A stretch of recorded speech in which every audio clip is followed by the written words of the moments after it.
Oui, alors la santé, c'est comme l'éducation, on la brade complètement, ça fait déjà plusieurs années que ça a commencé, mais là, avec la nouvelle loi, ça prend toute sa tournure. L'hôpital de Perpignan, est comme tous les autres hôpitaux, manque d'effectifs, manque de moyens. Tout ce qu'on a à nous rétorquer, c'est que si on veut de l'argent, il faut qu'on travaille plus, puisque maintenant, l'hôpital est payé à l'acte, et donc, si on veut gagner des sous, il faut travailler plus.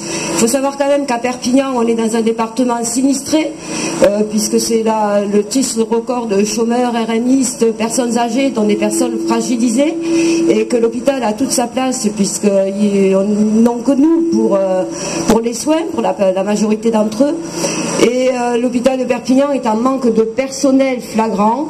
Il n'y a qu'à voir les attentes aux urgences, ce que ça donne. Hein. Et le conseiller du président de la République nous a quand même dit qu'on n'avait pas à se plaindre, on était au soleil. Donc autrement dit, il vaut mieux être pauvre et malade au soleil qu'ailleurs, c'est évident.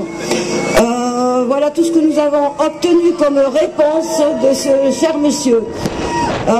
Tout ça pour vous dire qu'effectivement l'hôpital a besoin de moyens et nous ferons tout pour qu'on lui donne ces moyens. Il faut continuer dans l'action parce que si on laisse tomber maintenant, c'est l'avenir qui sera très sombre pour tout le monde.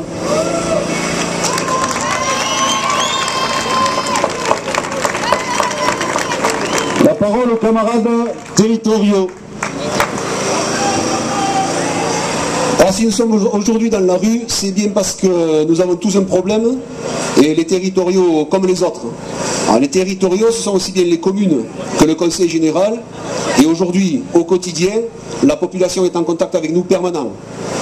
Il devient urgent d'alerter cette population, notamment sur les agressions dont nous sommes la cible depuis maintenant plusieurs mois, de la part d'un gouvernement et de ses alliés qui veulent casser les services publics, qu'ils soient locaux, qu'ils soient nationaux. C'est à une véritable casse que nous sommes en train d'assister. Il est très important de rappeler que la réforme des collectivités territoriales qui est annoncée va avoir des conséquences dramatiques, aussi bien au niveau du citoyen que de l'usager et évidemment du fonctionnaire territorial. Nous n'avons pas à avoir honte d'être fonctionnaire, que ce soit territorial ou autre.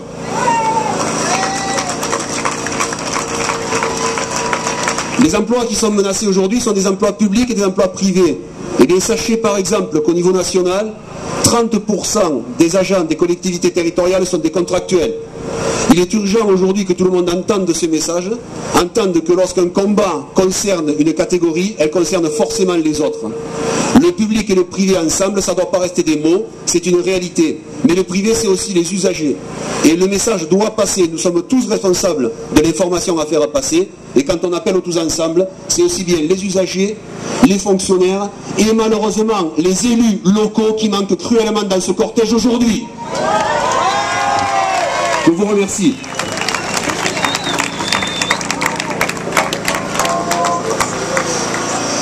Mes camarades, le préfet n'est pas là aujourd'hui. Il a cru bon.